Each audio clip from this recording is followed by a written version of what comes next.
Short exercise 3-10, we're going to enter the adjusting entry for salaries owed at the end of the year, and then we'll also do the journal entry for the first payday of the next year. So Birch Park Senior Center has a weekly payroll of $12,500. So over here I have my electronic version of scratch paper, and notice I have weekly salary of $12,500, which came from here.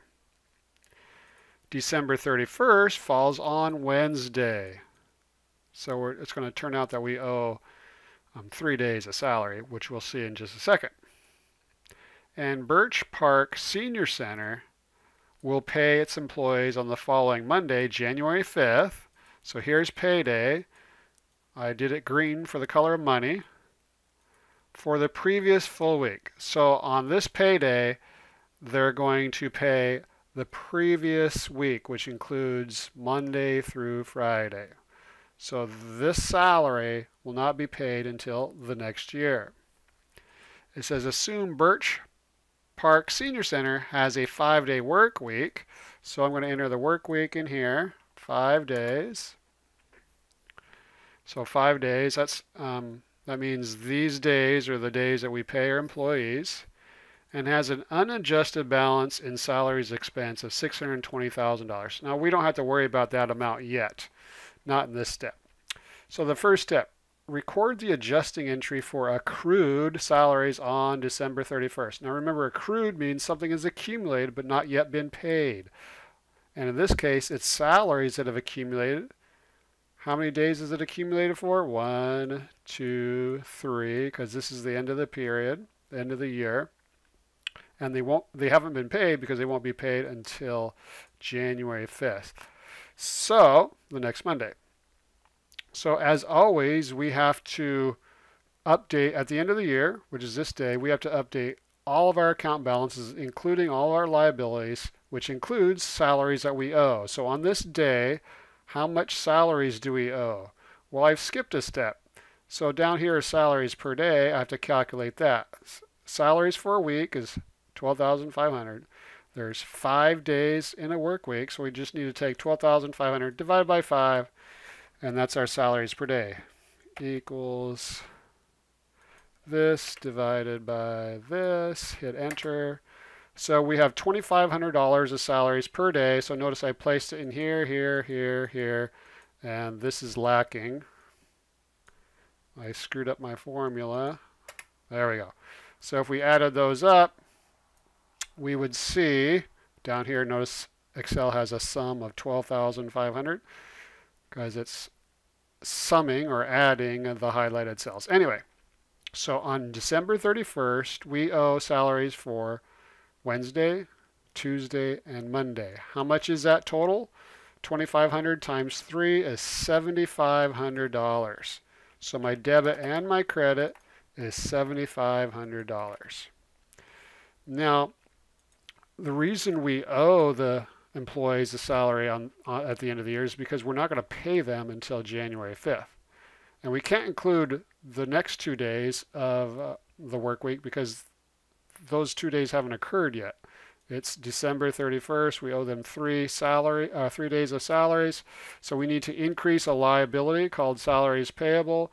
And how do we increase a liability? With a credit. So the credit account right here is salaries payable. And then the other account is the expense going up. And how do we increase an expense? With a debit. And what expense is increasing? Salaries expense. And then we need an example or explanation to accrue salaries expense. Next, it says post the adjusting entry to the accounts involved and show their balances after adjustments. So if you're wondering where this $620,000 came from for salaries expense, it came from up here. And it's the unadjusted balance, so we need to adjust that. So the way we post is you start with a debit account, salaries expense. We got $7,500 debit, so I'm going to debit that. The posting reference is December 31st. Then we go to salaries payable, $7,500 credit, copy and paste, December 31st. Then it says, and then calculate the and enter the ending balance.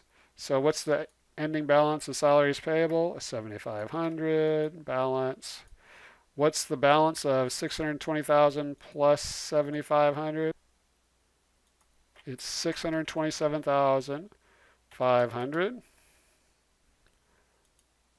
balance. So for the whole year, the company has had $627,500 of salaries expense.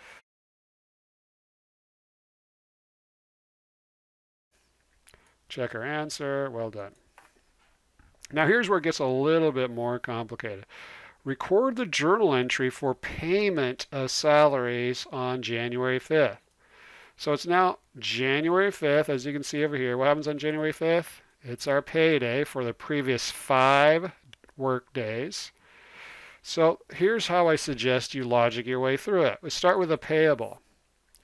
Once we pay the full week of salary, will we still owe them $7,500? No. So we need to get rid of this payable. We need to lower it. So how do I lower a payable? Payable, first of all, is a liability. How do we lower a liability? We're going to debit it. So I'm going to copy and paste that. So I'm debiting salaries payable to get rid of that debt, because we no longer owe that once we pay them. And then I need to record some salaries expense. So notice up here, we recorded salaries expense for 3 days, Monday, Tuesday, and Wednesday. Now in the next year, we notice we have not included the salaries expense for Thursday and Friday. We've only recorded salaries expense for Monday, Tuesday, and Wednesday over here. So we need to record salaries expense for these 2 days right here. So that's $5,000.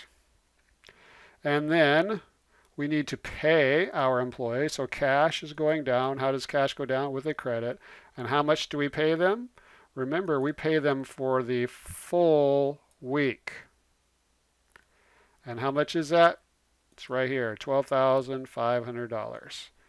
$12,500. And then to record payment of salaries.